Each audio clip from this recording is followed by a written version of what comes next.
Hello, welcome to Picture Me Coding with Eric Gaker and Mike Mall. Hi, Mike. Good morning. Hey there. Good morning. Mike, I keep listening to a record. I don't think I told you about it. There's a band from Oakland called Mildred. Did I tell you about this record they came out with earlier this year called Fence Line? I don't think so. I don't remember where I first had it recommended to me, but the first song came on, I was like, "Whoa, this sounds just like Smog." Did you listen to Smog, Bill Callahan? You listen to Yeah. Smog, right? Yeah. Yeah. First song sounds just like Smog, and then the second, I was like, "Oh, this is kind of cool." And then the second song sounds like something out of Laurel Canyon, like Crosby, Stills, Nash and Young. I don't even know. It's pretty good. I think you'd like it. There's a song on there called Cobwebs. It's one of those fun summer life affirming things. I think this is like an indie rock, kind of mellow indie rock genre. You might be reminded of Smog, but then you might also go, "Wait a minute, that's not smoggy at all." Sounds up my alley. I think it might be. Yeah. Fence Line. The band's called Mildred. You should check it out. A couple weeks ago, was looking through my Spotify recommendations because I was bored with the normal stuff, and they recommended me this album called Matcha Loved Bedhead. And Okay.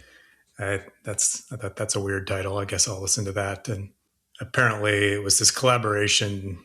There were these two bands, Matcha and Bedhead, I and saw Bedhead play in the 90s, actually.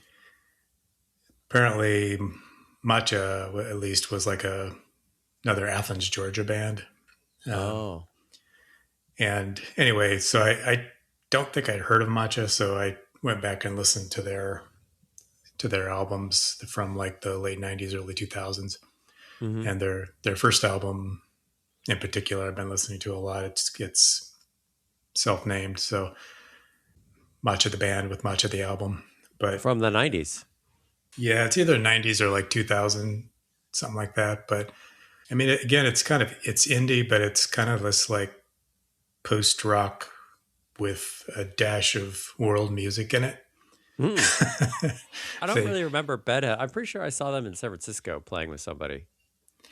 yeah, I listened to Bedhead too. They're a little bit more uh, sort of a normal uh, indie, maybe a little bit of a slowcore sort of band. But Yeah, exactly. Yeah. So this is yeah, abnormal. yeah, they throw in these like they have gamelans in there, like these Indonesian bell sounds Hmm. and some other world music influences. So it's kind of weird. It's one of those things that you don't like. You don't love it the first time you listen to it because it's not like super hooky. Hmm. Uh, but after listening to it for a few times, it starts to grow on you because it's pretty interesting music and Oh. um, yeah. So I think I like it. I've been listening to it a lot, and it's one of those things where it's interesting enough that I keep going back to listen to it. I So think I like it experience when I first hear things. It usually goes in two directions. It fades away and I forget about it, or I love it to pieces. yeah, I'm not sure which way this one's going to go yet, but I would not. I don't think if you gave it a listen, you would regret it. So Okay. It's got gamelan on it. I like gamelan, the Indonesian. So, Mike, I had a question for you that became a topic that we wanted to discuss this week. Here's a question. I'll try to phrase it. This is a question that occurred to me, and I couldn't figure out how I couldn't put my mind in a position where I could figure out a satisfactory answer to this. Let's say you're involved in the early invention of digital computers, right? If you've read the Turing machine stuff, you know about COBOL and you know about, I don't know, computer programming, maybe the 50s. You've got these big mainframes, you've got a teletype terminal, right? It's spitting out paper. Would it have occurred to you, and this is my question to myself, would it ever have occurred to me to try to get one computer to talk to another in what we would now think of as like a network? Like, how soon after digital computers came into existence did people start thinking, hey, we should make a network out of these things and have them talking to each other? And here's why I asked that question. It seems like a weird leap from, hey, we built these big mainframes to let's get them all to talk to each other. And part of me wants to say, oh, yeah, that would have occurred to me. But I feel like, honestly, another part of me is like, hell no, that would have occurred to me. I would have just been so amazed, like talking to this one thing. I would have never conceived of trying to get a whole network of the things to talk to each other and use resources on each other. Yeah, it is an interesting question, and I honestly did not know the answer myself. I mean, I sometimes think that I got very early exposure to networking because Mm-hmm. when I started working at the Supercomputer Center in 1988, we were already on what people were starting to call the internet. Mm-hmm. Mm-hmm. People still referred to it as the Arpanet sometimes, but even then, people would, if I would say to people, wow, isn't it cool to be, on the forefront of this technology, people would say, oh, ARPANET's been around since 1968. This is Mm-hmm. not a big deal. Yeah. Uh, I never really thought about like when there was 10 mainframes in the world and they were Yeah. And phone sitting. systems. Yeah. Yeah, who came up with the idea of let's connect these together? Well, Uh, it's kind of a creative leap, right? That was my question. Like, who thought this up? Who came up with this idea? Let's get these things talking to each other because it feels to me like there's a weird kind of imaginative move in there that I don't know if I would have ever had the imagination for interacting with one of these things. So, you sent me an article. I can't remember what the first thing I read was. I think it was Bruce Davies' Systematic Approach blog. And he mentions this guy Licklider. Is that how you pronounce it? JCR Licklider. that's how I pronounce it. Yeah. I had never heard of this guy. So a lot of the computing history people, they point to him as the source of this idea. So that was kind of what I started looking at. But you told me that maybe Sage, what semi-automatic ground environment air. This is like this radar system that they made in the Air Force. You said Sage is maybe the first project that was doing some kind of networking. Yeah, I don't know that for sure, but I think so. The answer to your question may, to a certain extent, be that necessity was the mother of invention.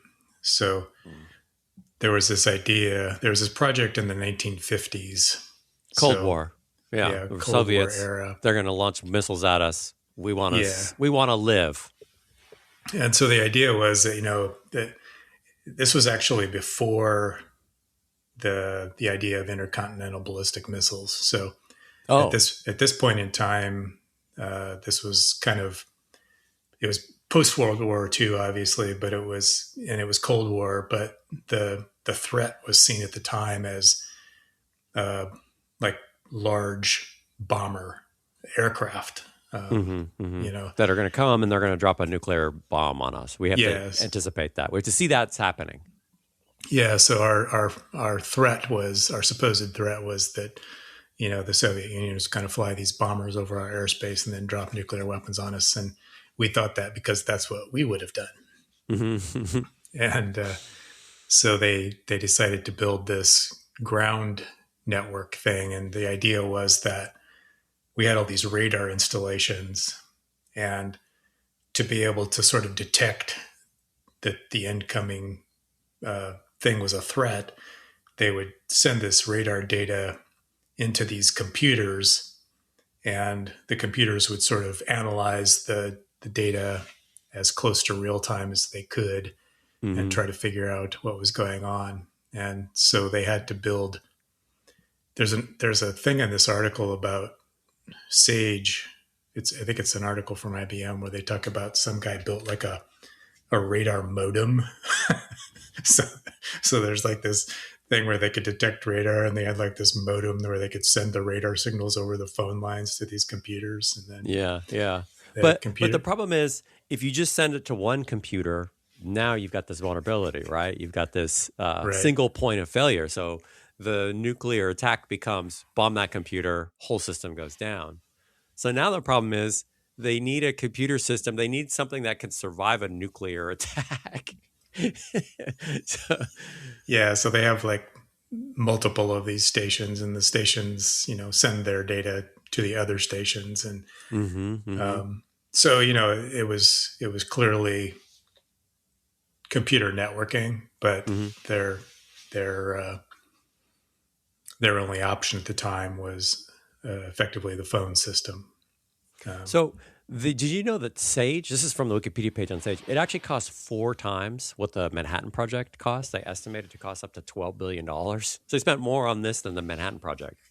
Yeah, and I've also read that by the time that it was fully deployed, it was kind of marginally obsolete because by the time it was fully operational, the both countries had ICBMs, and this wasn't really that effective against ICBMs. So Just too slow, or radar's not picking those up. So there's an interesting section of Wikipedia on this where they talk about something we're going to talk about in a little bit, which is packet switching. So there was this guy Baran. I'm forgetting his first name. What's his first name? Baran? Do you remember? Paul Baran. Paul Yeah. Baran. So he's working on this Air Force system, and he comes with this idea of distributed adaptive message block switching in order to sort of send this radar data around their network, and that later becomes packet switching. But that's sort of hidden a little bit because it's part of this classified project. The thing that surprised me was there's this guy who I hadn't heard of. You'd heard of him, JCR Licklider. And I started reading about him. I was like, wow, this guy sounds like a weirdo. You had heard of him before, right? Do you remember what the Yeah, context? I know him mostly for this thing that he wrote called man computer symbiosis in Okay, the so yeah, early so you read that. 60s. Yeah, so the Um, human factor thing, right? Where he's talking about like a wasp and a tree, like yeah, he was one of these guys who, he wasn't like a hardcore engineering guy, but uh-huh. he was like Uh-huh. super visionary. He had these ideas that seemed almost like science fiction at the time.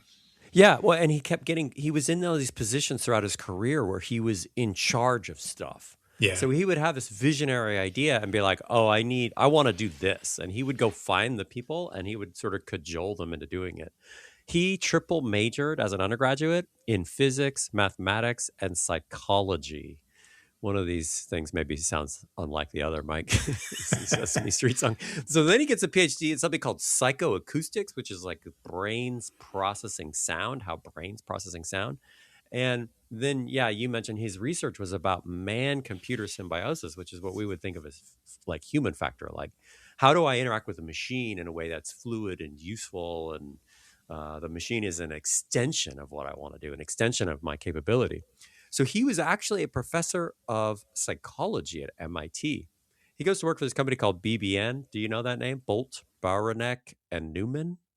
Yeah, they were kind of a pretty well known uh, technology company for a number of reasons. They uh, developed early time sharing stuff, and they developed early massively parallel computers and things like that. So he goes there in 1957. He learns about time sharing, and he's a VP there. He's like, yeah, let's do this time sharing thing. So check this out. He hires John McCarthy and Marvin Minsky and says, let's do time sharing on a PDP-1. Do that work. I was like, okay. No, another weird side note on Licklider. He was actually the first to establish computer science programs at universities in this country. So like computer science PhDs started to happen because he was like, yeah, we need to do this. He worked at MIT and he's like, we need to have these people doing research in this field. That surprised me too. So then so he's working on time sharing, a psychology professor, human factor is his research area, right? Then he goes to DARPA and he's made head of this office called the Information Processing Techniques Office. And I was like, well, what is that all about? They started this office because they had this expensive backup computer for Sage that they didn't need anymore. It's just like, we need to do something interesting with this. And Licklider actually also worked on Sage. He was part of the human factor. I saw this note somewhere that he was like, they needed some way to like represent this information visually. And so he was like in charge of that part of it. So this guy's involved in Sage, involved in setting up CS programs, involved in setting up time sharing on the PDP-1. He goes to DARPA and he has this idea. He says he remembers it like this. This is a quote from him. He says, "There's a belief in the heads of a number of people, a small number, that people could become much more effective in their thinking and decision making if they had the support of a computer system, good displays and so forth, good databases, computation at your command." It was this image that we were working toward the realization of. It wasn't a command and control research program. It was an interactive computing program. So when he describes this in my head, I'm imagining Doctor Strangelove, their war room and the big screens or whatever, or War Games, right? With Yeah, Matthew Broderick with NORAD. his yeah, NORAD, exactly. Like he's dreaming this up. Like we need to get the data presented visually in a human factor way so people can make decisions that are heavy decisions. Anyway, so he writes this memo which has this just crazy subject, which is the name of the memo. The name of it is Memorandum for Members and Affiliates of the Intergalactic Computer Network. Yeah. That's a pretty epic name. The Intergalactic Computer Network. This is in 1963. So it just sounds like, oh, I'm going to write a sci-fi story for you, my coworkers. So he's describing this time-sharing network of computers. So it's like time-sharing, but as a network. Let's time-share all of our machines together. We'll put them in a big bucket, and then we'll have a lot more time to share. So I tried to read this memo. Had you heard of this? I tried to read it. I was like, it didn't make much sense to me. Yeah, I've heard of it. It influenced some of the people that we'll talk about later, but I have not read it in detail. I tried to read it and I was like, he's talking about compiling and data. He's just like talking about all these different things. And pretty much what he's saying is it'd be really cool if we could like put all of our computers around the country together and do all this stuff, right? Because you get just a lot more time to share. Yeah. So that was the idea. But it's super funny that he calls it like, what does this have to do with intergalactic computing computer now? Like that's the crazy part. There's no intergalactic in the memo aside from the subject line. So it's a little bit fanciful, I guess. I suppose in 1963 they were imagining they were going to, you know, settle the moon and travel to Mars and conquer the solar system and so forth. But That was like in 11 Lessons from the Life of Robert McNamara, that Errol Morris documentary, where McNamara was like, we're going to make this agreement with the Soviets to stop testing to stop developing nuclear bombs. And the generals, the chiefs of staff said, no, the Soviets will cheat. And McNamara says, how will they cheat? And then the generals say, they're going to explode nuclear bombs on the moon. And McNamara was like, you guys are insane. So there's some early 60s stuff in there. Anyway, one of the people who went to work with Licklider was a guy named Larry Roberts, and he has this really interesting memory of this. It's 32 pages. It's pretty fun to read, actually, because it's the type of stuff I like to read, but it's like historical memory, what happened.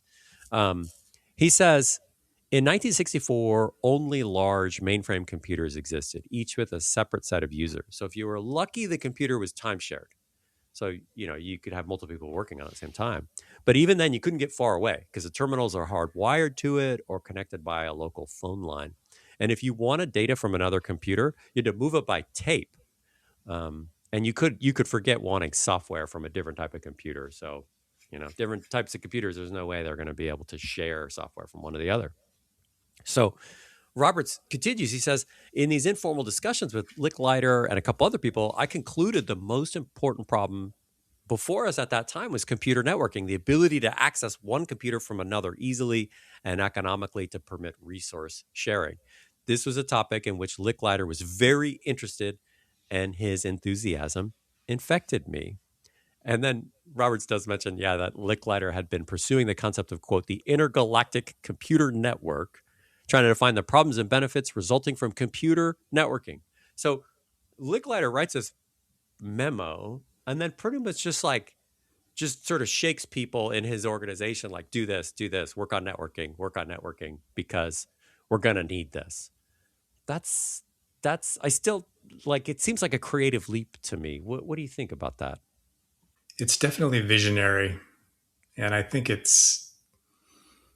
I don't know, maybe distinctive of that era. I think there was this sort of optimism of that time that maybe does not translate to now. I don't know. Huh. What do you mean by that? You're saying now is sad. It's a sad time right now.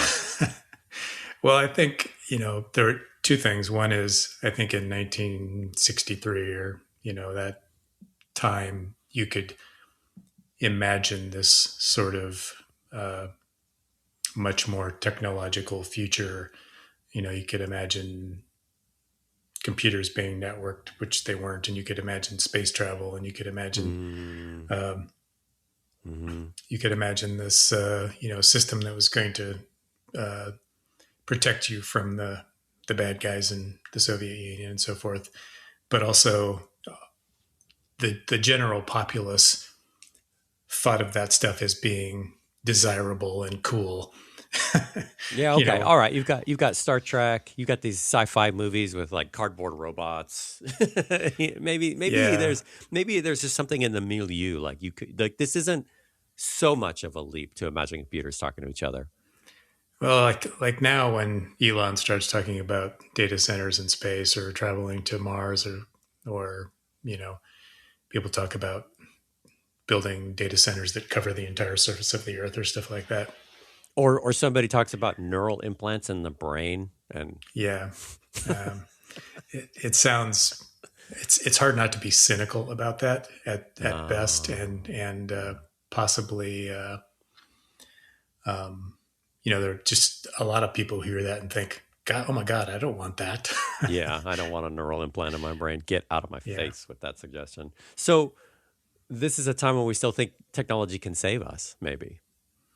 yeah. I think at the time he was proposing this stuff, it seemed exciting, and it laid out this. It both laid out this sort of blueprint for moving forward, but it also kind of got people jazzed about doing it. Yeah, And I yeah. think It that's does much. seem like Licklider is like exactly what you're saying. Like people are getting jazzed just from hanging out with him and hearing about this intergalactic. To be like, I got to work on this. I got to change my career and do what he's saying. Yeah. So Robert says these are the reasons they wanted a computer network. One, load sharing. They want to send a program and data to a remote computer to balance load. They also want messaging service. I was like, really? You wanted that at that time? Okay. They wanted data sharing. They want to be able to easily send data to different machines, and they wanted access to databases. They wanted to program sharing. So you want to remotely program a supercomputer. You want to send your program over there. And they want remote service. I was a little confused by program sharing, but this is log into a remote computer, he says, use its programs and data. So here's what we're at so far in the timeline. One, the Air Force has a radar system that has to survive a nuclear attack. You got this guy, Licklider, who worked on that and who was also involved in time sharing systems, building time sharing systems. He goes to DARPA. He says, "This is a sci fi idea. Let's build an intergalactic computer system." And he's got this small group of people who pursue this and they start experimenting. Larry Roberts has this cool description in his piece I liked about the first networking experiment he ran. He said, so I was convinced that computer networking was important. And the first task was to set up a test environment to figure out what the hard parts were. So this is 1966. So he's like, I've got these two computer networks between Lincoln Labs TX2 computer. I don't know what that is. And System Development Corp's Q32 computer. He's got a 1200 BPS dial channel. How does that sound to you? 1200 BPS bits per second. I my first modem was 1200 BPS, so Okay, all uh, right, doesn't sound that bad. He says that was high speed in those days. Okay, so he's got two computer networks between two computers. Each computer is operating in time sharing mode. It permitted any program to dial the other computer, log in, and run programs much as it would to execute a subroutine call. It sounds like there's already some pieces that are working here. He says this is like the experiment shows there's no problem getting the computers to talk to each other, to use resources on the other computer. The real problem, and here's where I want your help. I didn't quite understand really the problem. He says the real problem uncovered in this experiment was that dial communications based on the telephone network were too slow and unreliable to be operationally useful. The lesson we learned was that a new data communications network was needed in order to successfully network computers. Can you help me understand that part? Does that make sense to you? partially. So, I mean, part of it is that the telephone network was designed to carry voice, and voice is something that they could, it's in a frequency range that's fairly easy for them to transmit, but you can't put a lot of data into it. Well, Um, okay. Okay. Well, I mean, what about like acoustic modems?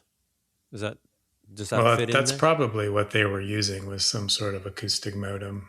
Mm. it doesn't say that. It just says a 1200 bps dial channel, but I'm guessing it was probably something akin to an acoustic modem. Yeah, if you haven't heard of it, think of War Games. If you've ever seen the movie, they put the phone on the little rubber set, and it makes a beep sounds, right? Acoustic modem. Yeah. So partially just the frequencies that they're using to transmit data are not uh, sufficient for sending the amounts of data that they want, but also the kind of data transmission that you do between computers is a lot less. It's a lot less amenable to the technology of the phone system. So that's the unreliability part, right? What's how is it unreliable? I mean, maybe if like a blip in sound, maybe it could be so fast I don't even hear it because my brain is processing it. Is that what we're talking about? That like it's unreliable?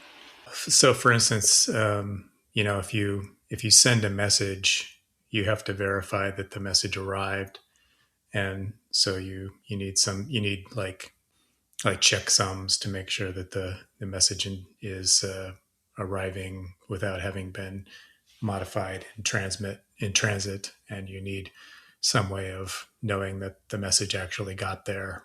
And that those were not things that were really built into the phone system because Oh, okay, okay, if you get a if you're talking to somebody on the phone and a bit of static comes in, you just say, "Hey, could you repeat that?" So it's not yeah. really I didn't like get that message, right? Okay, right. So computers don't have okay, all right. I think I'm with you.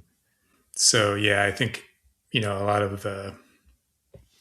lot of the stuff that came out of the 1960s was kind of ways to get around both the fact that sending data is different than doing voice, and Hmm. also that there was this concern about being able to route around damage, so to speak.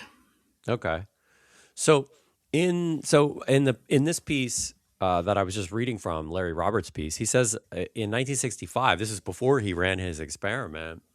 There was this discussion with him and Licklider and a guy named Donald Davies who came from the UK, and he was at MIT. He's giving a seminar on time sharing, and Davis says that after this meeting, he was struck with the idea that the store and forward system for short messages was the ideal communication system for interactive systems. This is like what became packet switching. But simultaneously, Paul Baran also invented sort of packet switching, right, for the Sage system. So there's like two people independently coming up with this idea of we'll make these little chunks of data and every intermediate node will store it and queue it up to be sent out to where it needs to go to. This gets the second part of this. So the first question I had was who came up with this idea and why? Like, was it a creative leap? And that was this the Licklider was really the inspiration for it, but also the Sage thing. But they needed, quote, a new data communications network. And that's a key part of the story too. That's something that you dug into a little bit more deeply because I kind of am a little hand wavy with packet switching. So I think the next part of the story is really about packet switching. Can you set that up for me? Yeah, so we've talked a little bit about it. The work that Paul Baran did was primarily at the Rand Corporation, It's and classified. and so I don't know if people are aware of the Rand Corporation anymore, but it was sort of like one of the original think tanks, and they hired a lot of PhD types and mathematicians and so forth, and a lot of the work that they did was focused around national defense things. Because they were Um, hired by the government. They were a think tank hired by the government in order to solve hard problems, hard research problems, right? yeah, and some of them were scary things like, Agent Orange. well, like how could you actually launch a nuclear war? Could we Oh, have that's a right. That's right. Yeah, that's could right. we have a That was the nuclear Rand thing. war and survive Yeah. it, sort of thing. Could we win a nuclear war? Was like, wasn't that a Rand thing? Yeah, so like Yeah. some of the ideas from war games about trying to game out the idea of a nuclear war, that's kind of a Rand Corporation thing. But Mm-hmm. anyway, there seemed to be this like thing in the air in the early 60s where people had done these experiments with networking computers in the 1950s that were primarily over the phone system, Mm-hmm. and it probably, it wasn't like the same phone lines that you were using to call your grandma and stuff like that, but it was probably dedicated lines, but it was the same technology, and it was basically what they call circuit switching. So you would sort of literally set up a circuit between point A and point B by turning on the right relays to complete a circuit between those 2 points. And it's like I And pick up the phone, I dial a number, and it's sort of like a stated intention. Like I need a connection from server A to server B, which is where I'm trying to call to. So that there's like a circuit that dynamically gets created at that time, is what you're saying. yeah, I mean, in the very early days, it was like literally people who No, would, the you know, phone operators with yeah, the yeah, yeah, exactly. In the old movies, and they're plugging the okay, you want to get there, I will plug in the thing to connect you.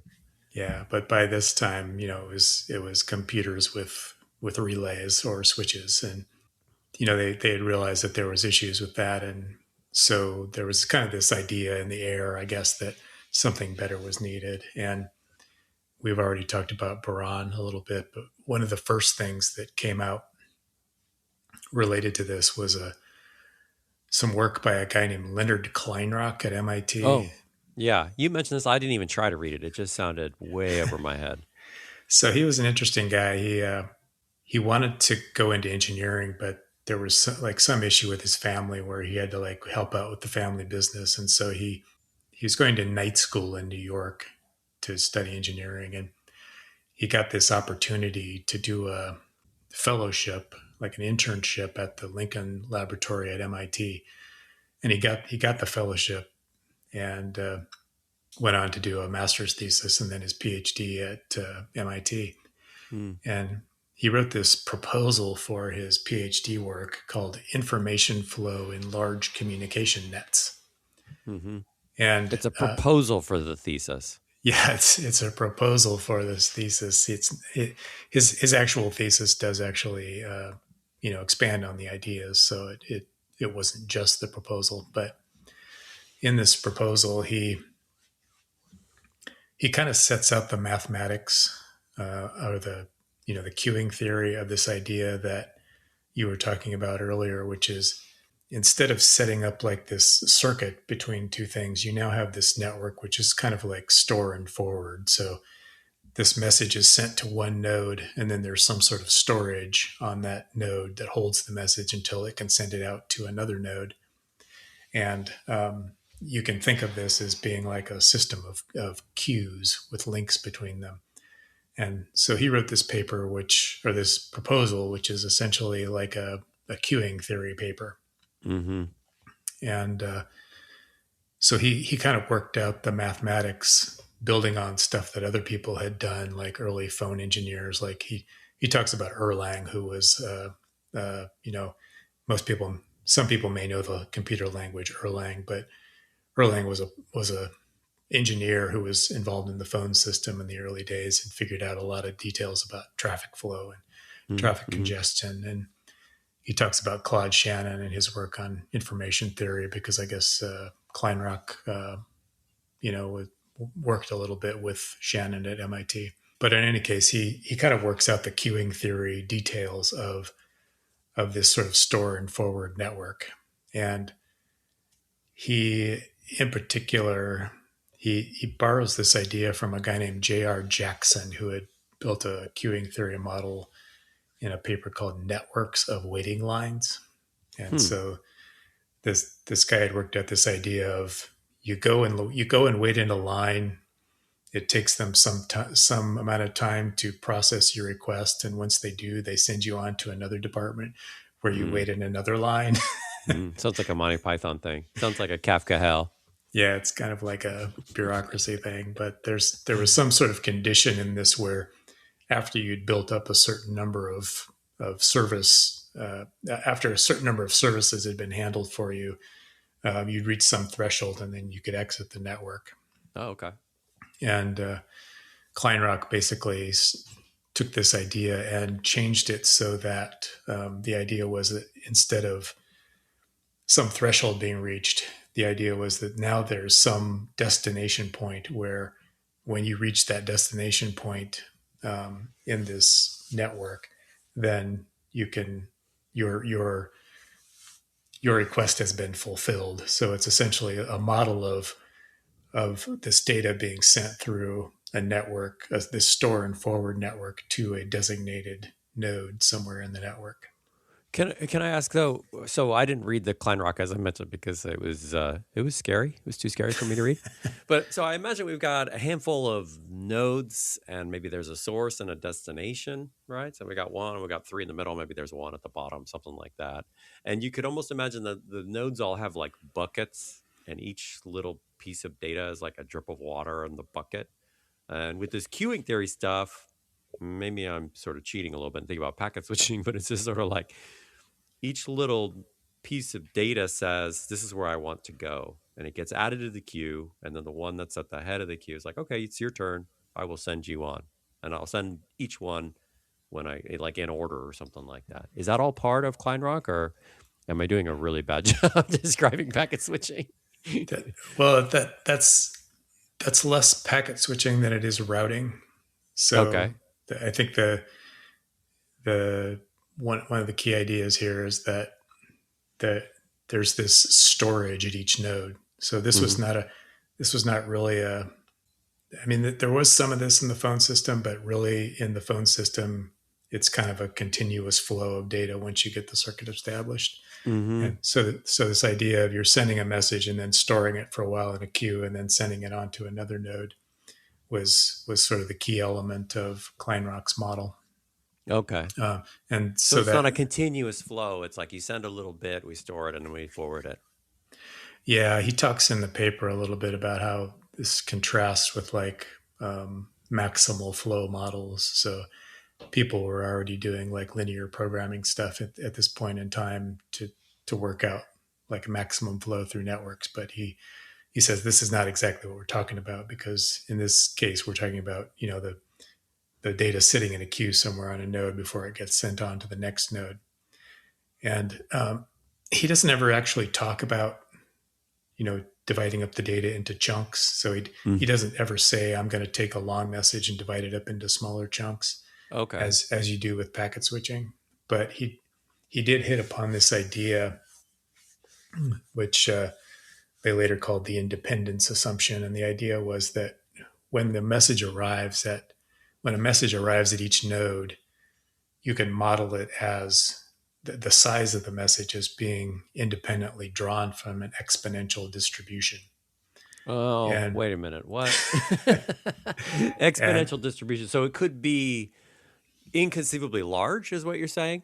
Like it's one little chunk of something that could be inconceivably large. Is that what you're saying? so one model you could think of is that a message of some length, length X, comes into the first node. Okay. And then But you it's a pass. piece of the at length X, is what you're saying, that No, message. I'm saying it's a message of length X. Okay. All right. All right. So It it's a comes message into of the like first X. node.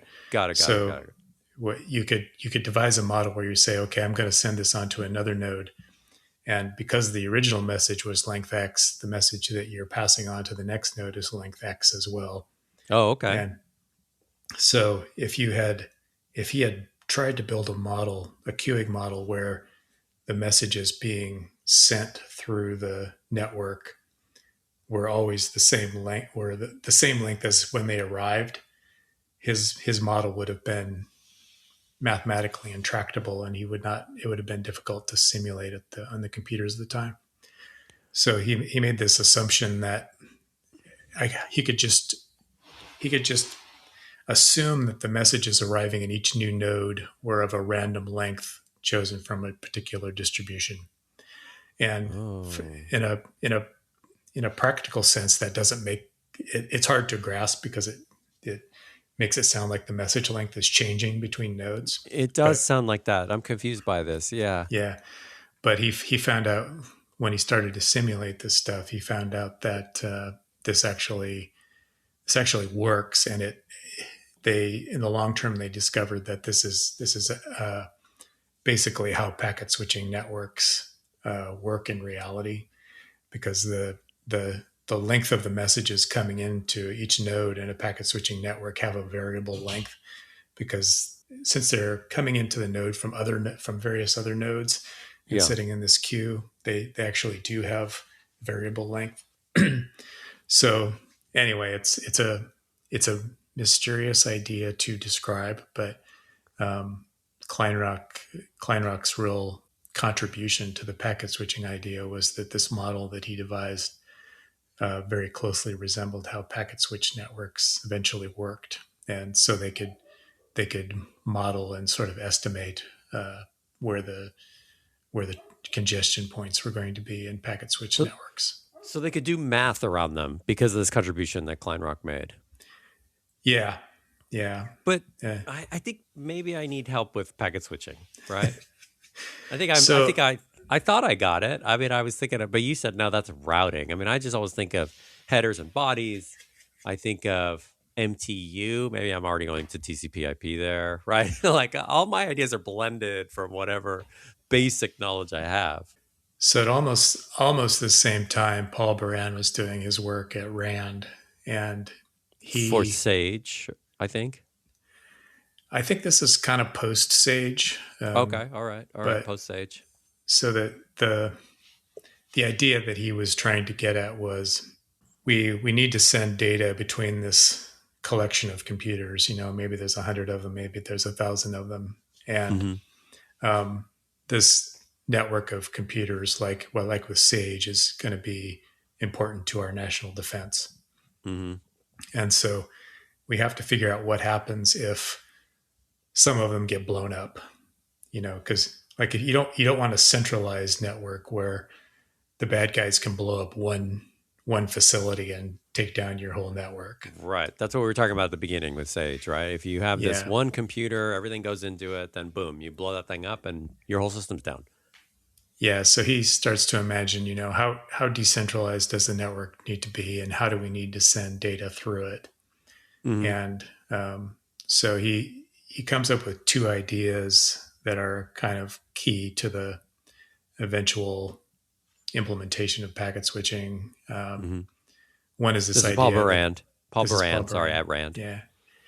He comes up with this idea he calls perfect switching, which basically says if there's some path remaining between node I and node J, we can get data between those two nodes.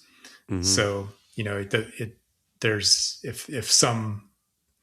if some route is if some facility is blown up and we don't have that route anymore, if there's some path between uh, if there's still some path between those two nodes, we can switch to that path.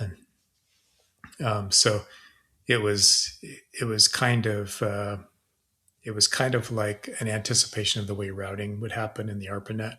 Mm-hmm. And he talks about also this idea that with this type of perfect switching, you have the option of choosing the route while you're sending the data, so you don't Oh, have to you you don't don't have have to to pre-plan out. I'm going to go from A to B to C to get to J. yeah, exactly, you don't have to completely specify the route between the nodes before you send the data. You can do it in the course of transmission, which is kind of like a key idea of the eventual ARPANET and packet switching routing. Mm-hmm. And then the other idea that he comes up with is like the literal packet idea, where if you have a large message, you can take that message and divide it up into chunks, and then you put some like metadata around each chunk that says, this is chunk one of Oh, message like a header. X. Yeah, so Yeah. there's Here's the content, and here's a little math checksum to know that if the thing is yeah, complete. here's how long it is, here's what chunk it is, here's where I want it to go. Mm-hmm. All Mm-hmm. this metadata that we now see in the TCP/IP packets was he was suggesting that that's the way the messages should be sent, Mm-hmm. because again, this would allow them to have a better chance of actually getting the message to the endpoint Right. if Right. if if the if one of the routes was destroyed. There's an old trade-off in there, right? So it's like I care about this thing getting delivered. So really all I care about fundamentally is the data, but in order to guarantee that it gets delivered, I'm going to add some other information to my each chunk of a message, bloating up the whole message potentially, because each little chunk I want to get to its destination. I add this little bit of data, and then the network can decide where each chunk needs to go. There's some cool ideas in there. Yeah. It's I guess in retrospect, it seems like that was the obvious way to go since that's the way we do it now. But at the time, it must have been a pretty surprising insight. It feels that way to me too. Like I look at this stuff and I think I would never have thought of this. Any of this stuff would never occur to me. So there's this guy you mentioned already who a couple of years later he was working. He was a English guy and he was working at Davies. the Davies. Yeah, he was Yeah, working at the Davies. National Physical Laboratory in the UK. Mm-hmm. And he did not know about Brandt's work because it was classified. Mm-hmm. Mm-hmm. That's what And Robert said. Like he didn't find out until 1965 or 66 or something. He wasn't able to read. He was like, "Oh, I finally was able to read all this stuff." yeah, and I think I don't know how aware he was of Kleinrock's work. I think Kleinrock at this time, after he graduated from MIT, ended up in UCLA, but I don't remember what year that was. Mm. But anyway, he wrote this report about building. It was called "Proposal for a Digital Communication Network," and it has this paragraph in it that I'm going to read just because I think it's interesting and historically important. Mm-hmm. So it says the principle of the system is that information is carried through the network in relatively small units, which are stored at each node through which they pass. The unit in which information is carried must be distinguished from the message as understood by the user. This is like the distinction between segment and page in multi-access computer system. The user is aware of the message as the unit of information he wishes the system to carry, but for its own purposes in allocating channel capacity, the network may break up the user's message into smaller units. Smaller units for transmission must be distinguished, and we shall call them packets. Each packet contains, in addition to the information being carried for the user, certain data amounting to about 16 characters, which is needed by the communication system. 16 characters. I wonder if they fought about that. Can we get it to 14? So this was officially in 1966 the first use of the word packet. Packet, yeah. And Is this so? Is the implication here too that as a forwarding node, stored forward node, like if I don't have a lot of memory to work with, I get this packet. It's bigger than I want to deal with. I could take the guts out of it. I could evaluate it. Oh yeah, this is complete. I could take the guts out of it and chop it up into smaller packets too. Is this the implication? I don't know if that was ever. I don't know if like subdividing the packets was ever part of this. Mm-hmm. But I mean, the idea of I have this large message. Maybe it's a file that I want to send or something, Mm-hmm. and Mm-hmm. it's going to be difficult. It's going to be difficult and error prone to try to set up a channel and transmit that file all at once. But if I chunk it up into these packets and put some metadata around them, I can develop these protocols where I can make sure that the message arrives and route it in such a way that it's both the most efficient and it's routing around any damage to the network. Mm. So he comes up with this term packet, and that becomes what we know. That's how we talk about this stuff now. Yeah, we still talk about packets and packet switching and in TCP/IP networks, TCP/IP networks. So I still like there as like so the phone network exists almost as like metaphorically like I could have my computer call this other computer. I've got this mainframe at MIT and I've got this research system over here and I want to put it on the phone network and I want to have it call the other one. And you sent me this interview with Kleinrock. And Kleinrock says, I realized that data communications generated highly bursty traffic, and the existing telephone network, which used the static assignment technology of slow circuit switching, was not up to the job. And that's what you're saying. Like they knew the phone system was not going to work for this. and they sort of struggled and came up with this idea, which seems like a creative leap to me. I don't know. How do you read? What's your read on that? I think it definitely was a creative leap. Um, I don't know. I don't have a good sense of why there were so many people who arrived at the same idea at the same time. That is the other weird part of the story. Yeah, you've got Davies and Braun both coming up with the same idea. It seems like a pretty technically thoroughly described, I guess. Like technically detailed is the word I want. Like they both independently come up with this sort of like same detailed idea in order to do this. Yeah, I mean, all of the people from Kleinrock, Barron, and Davies all come up with this store and forward approach, and this approach that allows sort of variable routing, and that's probably not entirely coincidence. It's not just one of those things where people have the same idea at the same time. I think there was probably like something in. I don't think Licklider's work really suggested this methodology, but I think Mm-mm. there must have been something, uh, going around the community of engineers and computer scientists at the time that led itself to this particular approach. I just find it a little weird. Maybe I'm out in space here. I don't know. It seems like one of those moments in the like the Entscheidungspaper. That's a surprising paper from the point in time at which it arrives, right? Touring machines and talking about the halting problem. Like you read that paper and you think, wow, this is an interesting contribution at this moment in time.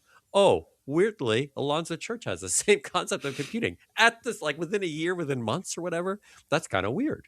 And this sort of feels there's like a rhyme here, right? Like, hey, we need to get our computers to talk to each other. Oh, let's dream up this idea of packet switching where we're going to put them in these store and forward queues. I don't know. It's kind of cool, like, and then now we don't ever really consider this history. I mean, I don't. I never thought of. I just was wondering, like, who came up with this idea, and was it an obvious idea at the time to have come up with? And unfortunately, we're not really answering that question for me. I guess the question is, I don't know what people were thinking of alternatively. Hmm. Like even when I started in this world in the late '80s, there were other potential technologies. Like so, for instance, I was at the Supercomputer Center and we were part of the Arpanet, but we were also part of something called MFENet, and Mm. MFENet was a technology that was based on digital equipment protocols. And so the MFE and MFENet stands for magnetic fusion energy because Oh, that this, sounds cool. this Magnetic idea, fusion. yeah, the idea came out of the national labs. So Okay. like, Lawrence Livermore and who was working on fusion energy, and the company that actually administered the supercomputer center at that time was called General Atomics. And uh, the there was Los Alamos and Hmm. um, uh, what's the other one in Sandia, and and then other places like Lawrence Livermore. NASA Ames and Livermore, and all these national labs were kind of hooked up through this thing called magnetic fusion, the MFE net, and it was it was not TCP/IP, it was Mm. not the ARPANET, but it was also, as far as I understand, it was still a packet switching network. Okay. So it wasn't like there wasn't like there were competing technologies competing with packet switching. I think Hmm. most of the stuff that I was aware of at that point in time was, even if it wasn't ARPANET derived, it was still a packet switching technology. Hmm. So the TCP/IP is really the next part of the story, which we're not really going to tell here. But is TCP/IP a straight implementation of packet switching? Is that how to think about that? Yeah, I think the TCP/IP stuff basically came out of ARPANET, and again, this was the work of, among a lot of other people. It was the work of Larry Roberts, who you mentioned earlier, and vint cerf. Hmm. And yeah, I mean those were the protocols that they eventually came up with to implement these ideas of packet switching and adaptive routing and stuff like that. Hmm. And if using the Arpanet, could you just plug into it and talk to machines on there? I mean, I had friends who in college who were like, "Oh yeah, I had a network computer in my family's den, and I would like the only thing to talk to at the time were Department of Defense things." And you would like log on and be like one line at a time. Hello, welcome to Lawrence Livermore Lab, and you try, and they had like login screens and stuff. No, it was a little bit more. So it wasn't like the ARPANET was not like a dial-up thing. It wasn't something where you connected to a mainframe through a terminal. It was Oh, it okay, was it okay. was like literally you needed networking equipment on the edge to be able to communicate on the ARPANET, and it Oh, was okay, it okay. was the it was already trying to achieve this idea of networks of networks. So Hmm. the internet idea, the endpoint might not have actually been on. It might have been on some sort of local area network, whatever that was in the 1960s. Mm-hmm. So my network talks to their network to get to the from my machine out of my network into the other network into the other machine. It's Yeah, I it's a mean, people go ahead. thought this was just going to be connecting. The whole idea behind the ARPANET was really just like connecting up computers between research facilities so that people could share research data. Mm. Nobody was really thinking like cat pictures at that point in time. It was I don't know. Larry Roberts was like, "I really want email," and I was like, "Really, yeah, really? Do you?" As soon as you open that can of worms, I think you're gonna regret having gone there. yeah. Email was definitely one of the early concepts. Yeah, just anybody can write to anybody. I mean, I guess you could do that today. I could just put a random address on an envelope and then hope it matches a street address somewhere in the world. Well, Mike, I found this topic interesting to read about, but it was one of those topics where everything that I started reading would lead to a dozen new leads of information, and I had to cut myself off. Like, okay, no, I'm not going to read about the IPTO group over at DARPA, right? Like, I'm not going to read about the PDP-1 and time sharing. There's a lot of surprising little connections in there, but I liked it a lot. I liked finding out about this history. Yeah, it is. It is kind of an interesting starting point for a lot of computing history. I mean, we didn't talk about it at all, but the the Sage project, uh, in addition to networking stuff, it was really sort of like the birth of real time computing and the idea of using computers for command and control rather than just for pure computation. So Oh, wow. I didn't know that. No wonder. We should talk about that someday. But I think I got to read a book. There's probably books about that one, right? I mean, it sounds like a Manhattan Project level thing. Would you recommend the Kleinrock thesis? Do you think people can read that? Is it too hard to read? I found it too hard to read.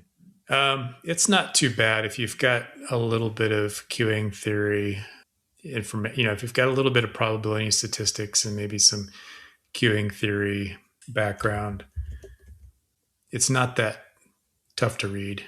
You're saying I should have tried harder. That's what you're telling me. You gave up too fast. It's not easy, and you probably will have to refer to some.